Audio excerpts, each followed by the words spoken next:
어려운 현실 앞에 하나님은 이라는 제목으로 하나님 말씀을 나누려고 합니다.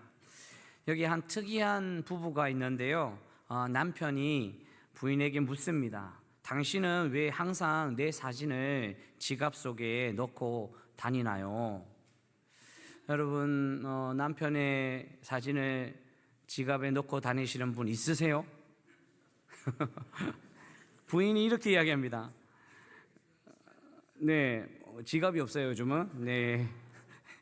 아무리 골치 아픈 일이라도 당신 사진만 보면 씻은 듯이 다 잊어버리게 되니까 당신 사진을 넣고 다니죠. 남편이 이야기합니다. 아니, 당신에게 내가 그렇게 신비하고 강력한 존재란 말이요? 부인이 이야기합니다. 당연하죠. 당신 사진을 볼 때마다 나 자신에게 이렇게 이야기합니다. 이보다 더 큰 문제가 있을까? 아직 잘 이해하지 못하시는 분들은 집에 가서 또 곰곰이 생각해 보시면 되겠습니다. 제 아내는 제 사진을 지갑에 넣고 다니지 않아서 감사합니다. 사람들은 어려운 문제를 만나다 보면 이보다 더 큰 문제가 있을까? 여러분, 우리 현실 속에 큰 문제를 만나면 이보다 더 큰 문제가 있을까? 문제 앞에 오늘 이 문제는 가장 큰 문제다라고 긴장하며 걱정하며 여러 삶을 살아갈 때가 참 많습니다. 그렇습니다. 우리가 살아가는 이 상황 가운데 어떤 때는 왜 이 상황이 왔는지, 왜 이 상황을 우리가 만났는지 전혀 종잡을 수 없을 때가 참 많습니다. 자신이 생각했던 일과는 전혀 다른 방향으로 흘러갈 때가 있고, 그 일이 전개될 때마다 예측할 수 없어서 너무 걱정하고 두려워할 때가 참 많습니다. 갑자기 큰 질병의 소식들을 접할 때가 있고요, 갑자기 가정에 여러 가지 문제가 생겨서 눈물 나고 어려울 때가 참 많습니다. 여러분, 오늘 요셉의 상황을 한번 보십시오. 형들이 채색 옷을 벗기고 지금 구덩이에 던져 넣어서 생명을 빼앗으려고 하고 있습니다.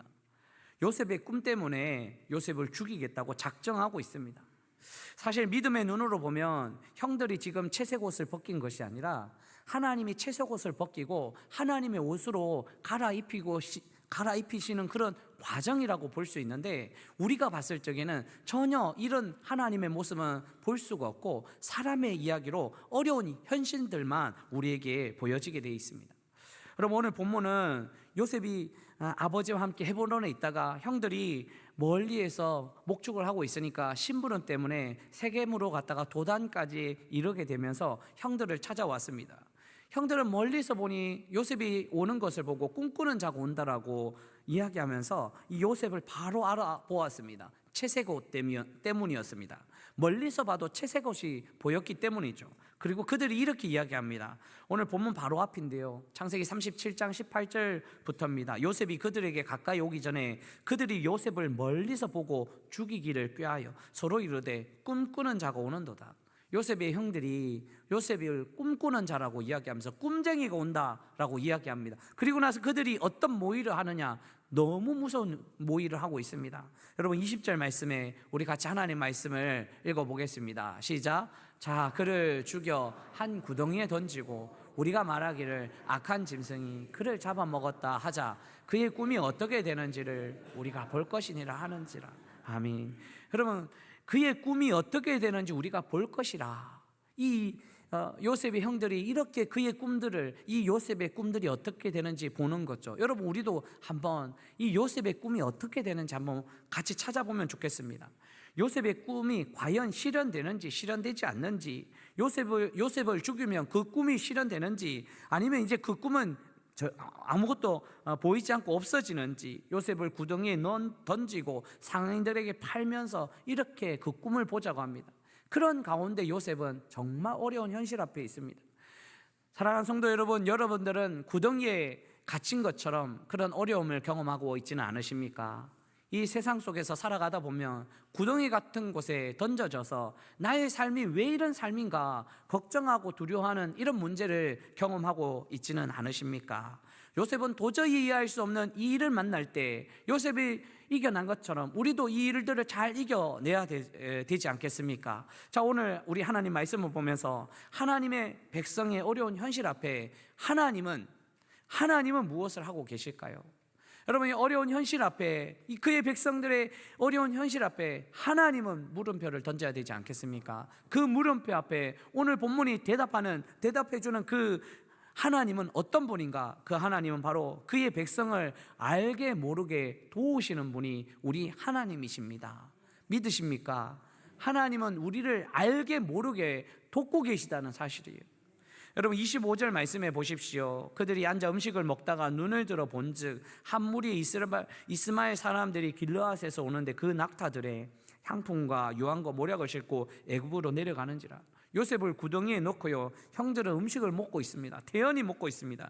구덩이에 던져진 요셉의 절규는 절대 들리지 않고 신경 쓰지도 않습니다. 눈을 들어 봤는데 상인들이 지나가는 거예요. 그때 유다가 이렇게 설득합니다. 상인들께 팔자는 거예요. 여러분, 26절에 보면 유다가 자기 형제에게 이르되 우리가 우리 동생을 죽이고 그의 피를 덮어둔들 무엇이 유익할까? 자, 그를 이스마엘 사람들에게 팔고 그에게 우리의 손을 대지 말자. 그는 우리의 동생이 우리의 혈육이니라 하며 그의 형제들이 청종하였더라. 따랐다는 거예요. 그의 동생들이 유다의 설득에 넘어가게 됩니다. 따랐다는 거죠. 여러분, 그런데 이 유다의 설득도 또 하나의 하나님의 인도하심 속에 하나의 하나님의 도움의 방법 아니겠습니까? 또요, 28절에 보면 마침 상인들도 지나가는 모습을 또 보여줍니다. 같이 한번 28절 읽어보겠습니다. 그때 미디안 사람 상인들이 지나가고 있는지라 형들이 요셉을 구덩이에서 끌어올리고 은 20에 그를 이스마엘 사람들에게 팔매 그 상인들이 요셉을 데리고 애굽으로 갔더라. 여러분, 오늘 여기 미디안 사람 상인, 이스마엘 사람들, 이렇게 족속들은 다른데 이 상인들이 지나가는 길은 너무 위험한 길이고 도적들도 많고 여러 가지 치안이 부재해 있으니까 이 길이 얼마나 험난하겠어요. 그래서 민족끼리 서로 합하여 상인들의 길을 걸어가는 중이었습니다. 그렇게 이동하는 중에 요셉의 형제들이 양들을 치고 있는데 상인들을 본 거예요. 여러분, 큰 들판에서 다른 나라로 가는 상인들을 만날 수 있는 확률이 얼마나 될까요? 그 들판에서 그 지나가는 상인들을 만나는 확률이요, 보통 목동들은 지나가는 길에서 양들을 치는 것이 아니에요.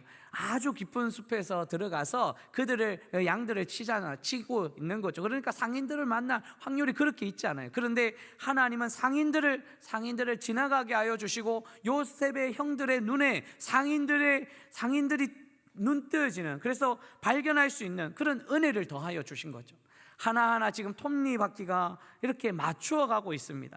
하나님은 요셉의 구덩이에 던져졌을 적에 형들의 눈에는 상인들이 보이게끔 하나님이 도와주셨다는 거예요. 알게 모르게 도와주고 계시는 거예요. 29절에 보십시오. 또요, 같이 한번 읽어보겠습니다. 시작. 루벤이 돌아와 구덩이에 이르러 본즉 거기 요셉이 없는지라 옷을 찢고. 아멘. 여러분, 르우벤은 이 요셉의 큰형이잖아요. 야곱의 장자잖아요. 르우벤이 요셉을 살리고자 마음속에 있고 구덩이에 넣자고 했는데, 그런데 르우벤이 마침 어디 간 사이에 형들이 팔아버렸어요. 르우벤이 만약에 있었다면 이 상인들에게 팔지 않았을 거예요. 이것도 르우벤도 마침 그 자리에 없었다는 거죠. 36절도 보십시오. 그 미디안 사람들은 그를 애굽에서 바로의 신하 친위 대장 보디발에게 팔았더라. 여러분, 보디발에게 팔았는데요, 이 요셉을 산 상인들이요, 친위 대장 바로의 경호처장 그 보디발에게 팔았다는 것은 놀라운 사실입니다. 왜냐하면 요셉이 이 보디발 안에 유혹을 뿌리치자 갇힌 감옥은 일반 죄수가 갇히는 감옥이 아니라 왕의 죄수들, 그러니까 큰 그 왕과 측근에 있는 죄수들이 갇히는 감옥이었으니까요. 또 이 감옥에서 떡 굽는 관원장, 술 맡은 관원장을 만나서 나중에는 바로까지 만나는 일들을 보면요, 하나하나 하나님은 이렇게 톱니바퀴를 맞춰서 요셉을 알게 모르게 인도하여 주시는 거죠. 여러분, 인생을 평면적으로 보면 지금 야곱의 집에는 큰 슬픔이, 큰 불행이 닥쳐온 것을 볼 수 있습니다. 야곱은 가장 사랑하는 아들 요셉을 잃고요, 눈물을 흘리며 그냥 심부름만 한번 보냈다가 그 아들이 짐승이 찢겨 죽었다는 그런 소식까지 듣는 그런 아픔 속에 있고요. 요셉은 심부름 한번 갔다가 형들에게 팔리고 노예로 끌려가서 감옥에 갇히는 이런 어려움 속에 있습니다. 평면적인 눈으로 보면요, 일반 세상적인 관점으로 보면 그냥 이렇게 인생의 어려운 현실들만 보이는 거죠. 그런데 수직적인 관점에서요, 하나님의 관점에서 요셉을 본다면 하나님이 하나하나 돕고 계시다는 거예요. 어떻게 돕고 계십니까? 구덩이에 던져진 그 요셉에게 그 형들은 상인들이 눈에 보이는 거예요. 마침 르우벤은 그 자리에 없었어요. 팔려갔던 그 자리가 왕의 친위대장 보디발 집이었어요. 그리고 갇힌 감옥이 왕의 신하들만 갇히는 왕의 감옥이었다는 거죠. 하나하나 하나님께서는 도우시고 인도하여 주시는 하나님의 은혜가 있다는 거죠. 하나님은 어떤 상황 가운데서도 역사하여 주시고 자기 백성을 돌보신다는 사실입니다. 도와주신다는 사실입니다. 인간의 눈에 봤을 때는 그냥 우연히 그냥 흘러가는 거지라고 생각하지만 성경은 하나님을 지금 알려주고 계십니다. 어떤 상황에서도 하나님은 도와주시고 도우시고 보호하시고 인도하여 주시는 하나님을 알려주시는 책이라는 거죠. 그래서 하나님이 돕고 계시다는 거죠. 사랑하는 성도 여러분, 우리의 삶의 자리 하나하나가 톱니바퀴처럼 흘러가고 있지만 그 하나하나가 하나님의 도우심이 있다는 사실을 믿으시기를 주님의 이름으로 축원합니다.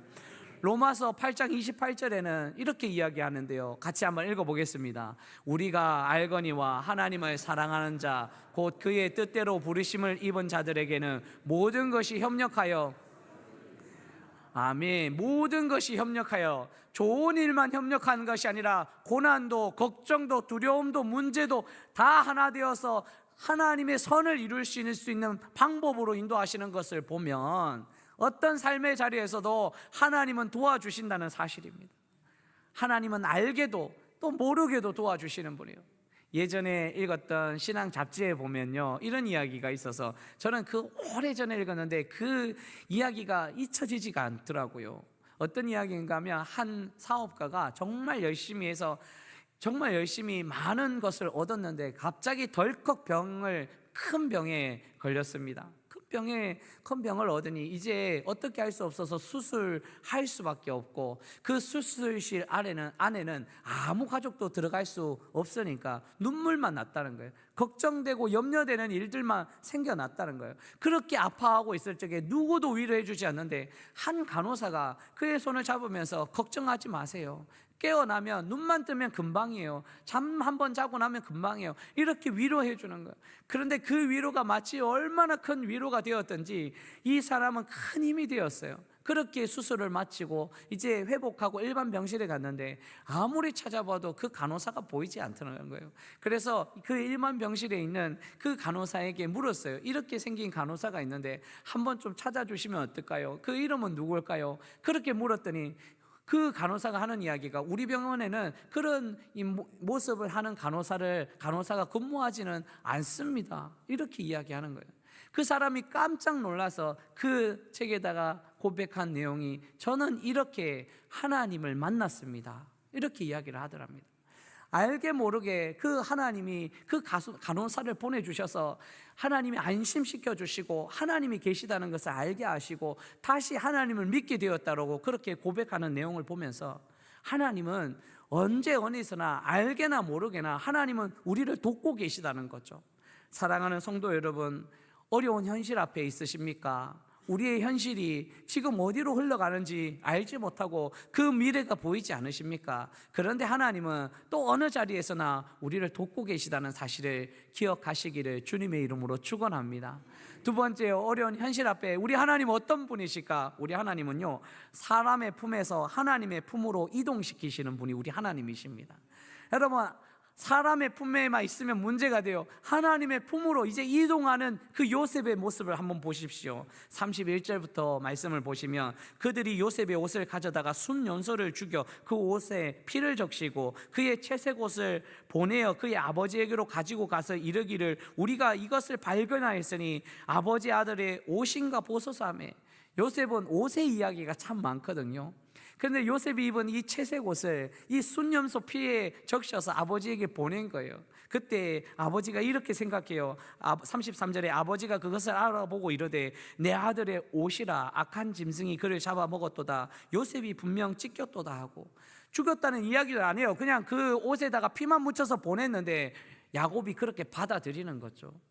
여러분, 요셉의 아버지 야곱은요, 완전하진 않았어요. 속이는 삶을 살았습니다. 그래서 요셉도 완전하게 키우고 싶었지만 완전하게 키우지 못했습니다. 여러분 잘 아시죠? 야곱이 얼마나 속이는 자였습니까? 야곱도요, 요셉의 아버지 야곱도 지금은 속고 있지만 속이는 삶을 살았어요. 형 에서에게 장자의 명분을 팥죽으로 한 그릇을 샀고요, 축복을 얻으려고 아버지를 속이기 위해서 순념소 옷을 입고요, 그리고 피를 묻히고 그 다음에 그 순념소 고기를 가지고 가서 에서라고 속이고 있는 야곱이요, 그 야곱이 이제 똑같이 그 아들들에게 염소의 피와 옷으로 속임을 받고 있는, 속는 거죠. 아버지 야곱은 불완전한 자였습니다. 여러분, 아버지 사람은요 불완전하고 부족할 수 있습니다. 기억할 일은, 부모는 불완전할 수 있는데 완전한 부모이신 하나님이 자녀를 기억하여 주고 하나님이 지켜주셔야지 그 자녀들을 하나님의 은혜로 살아갈 수 있고 이 세상을 살아갈 수 있는 힘을 얻는다는 거죠. 하나님이 돌봐주셔야지, 부모 대신 하나님이 돌보아 주셔야 되는 거죠. 그런데 야곱은 참 부족한 자였습니다. 아버지 야곱은요. 그런데 이제 이런 상황 가운데 갑자기 장면이 전환이 됩니다. 이제부터는 야곱의 이야기가 등장하는 것이 아니라 이제부터는 요셉의 이야기가 등장하고 있거든요. 다른 이야기가 등장하면서 희망의 소식들이 이제 37장 마지막부터 38장부터는 이 희망의 이야기들이 넘쳐나게 되는데, 오늘 마지막 절 37장 36절을 한 번 더 같이 읽어볼까요? 같이 읽습니다. 그 미디안 사람들은 그를, 아멘. 마치 반전의 드라마처럼요, 야곱의 집은 눈물 흘리는 그런 장면이 있는데 갑자기 장면이 바뀌면서 지금 요셉의 그 장면은 이 애굽에 팔려갔지만 아버지 야곱의 품에서 하나님 아버지의 품으로 이동하고 있는 것을 우리에게 인식하라고 지금 말씀하고 계시는 거예요. 그렇지, 요셉은 아버지 야곱의 품에서 이제 애굽으로 가서 아버지 하나님의 품에 인수인계되는구나. 여러분, 이것을 우리가 보아야 됩니다. 여러분, 요셉이 형들에 의해서 구덩이에 빠졌을 적에 요셉은 누구를 불렀을까요? 생각입니다. 상상입니다. 그냥 제 혼자 말씀을 준비하면서 한번 생각해 보았어요. 상상해 봤어요.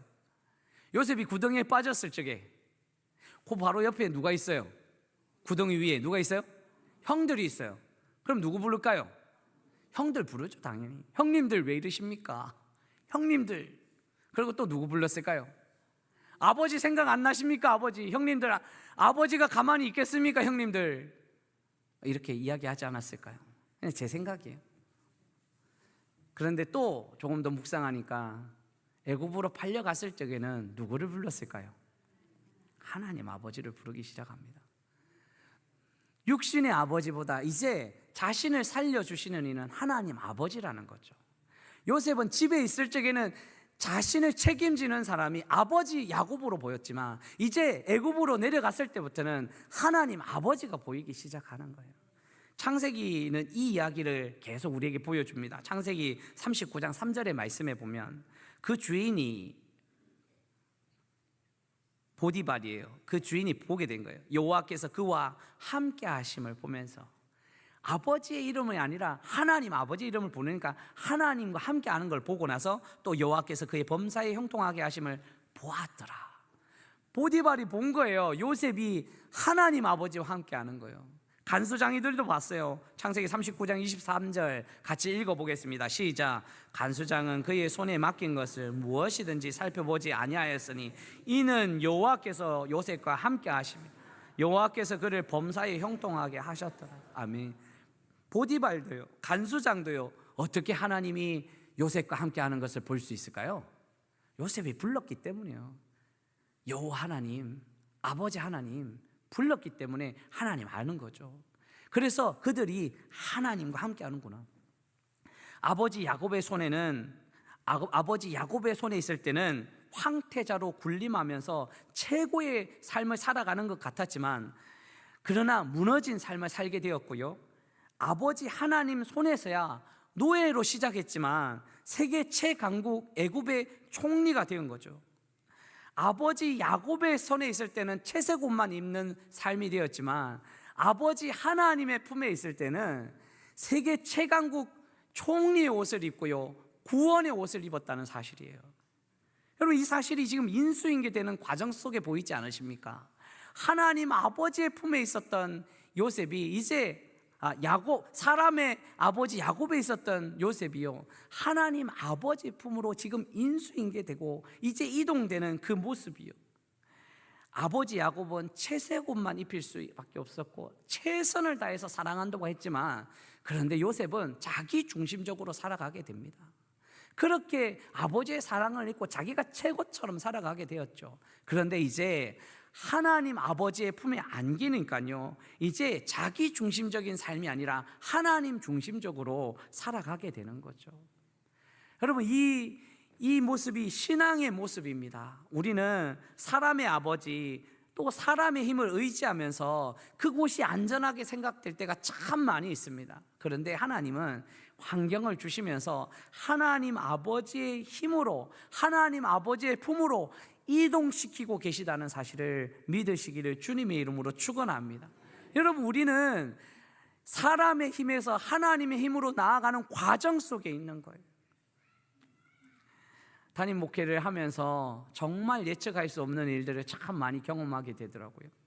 전도사부터 시작했으면 제가 한 30년 동안 그렇게 사역을 했는데, 담임 목회하니까 너무 다릅니다.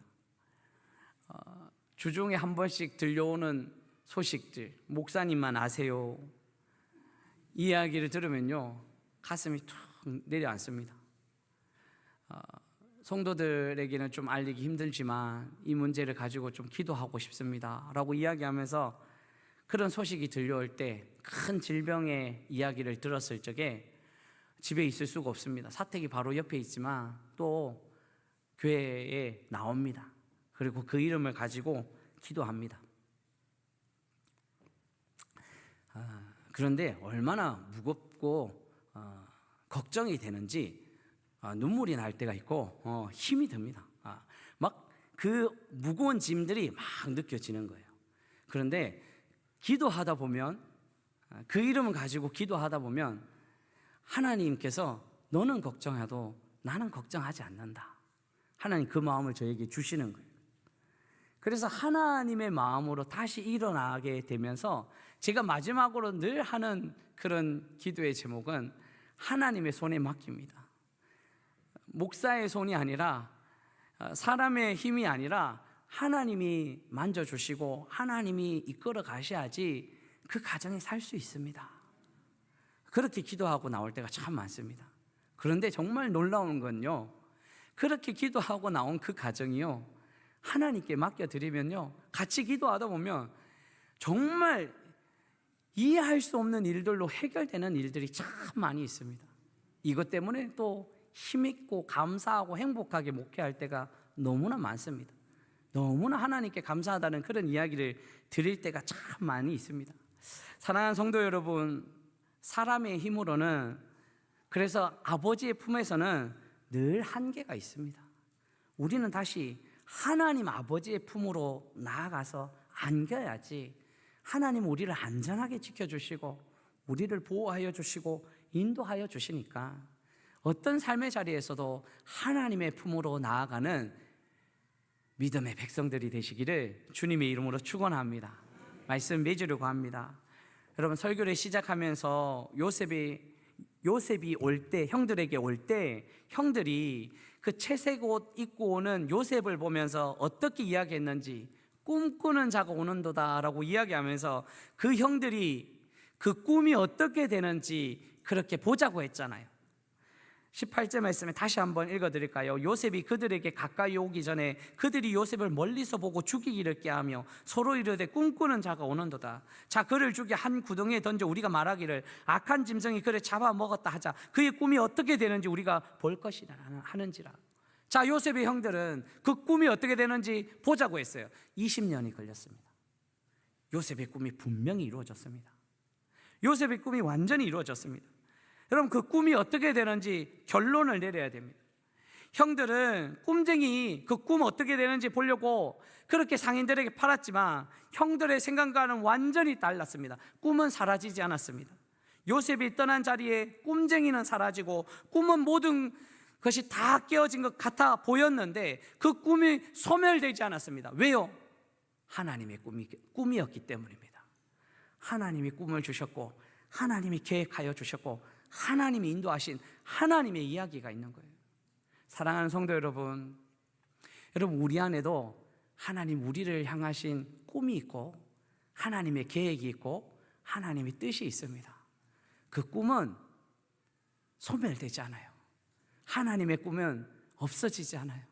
세상의 어려움과 문제와 염려를 만날지라도 하나님은 그 꿈을 이루시겠다고, 그래서 하나님의 백성을 보호하시면서 하나님의 품으로 인도하여 주십니다.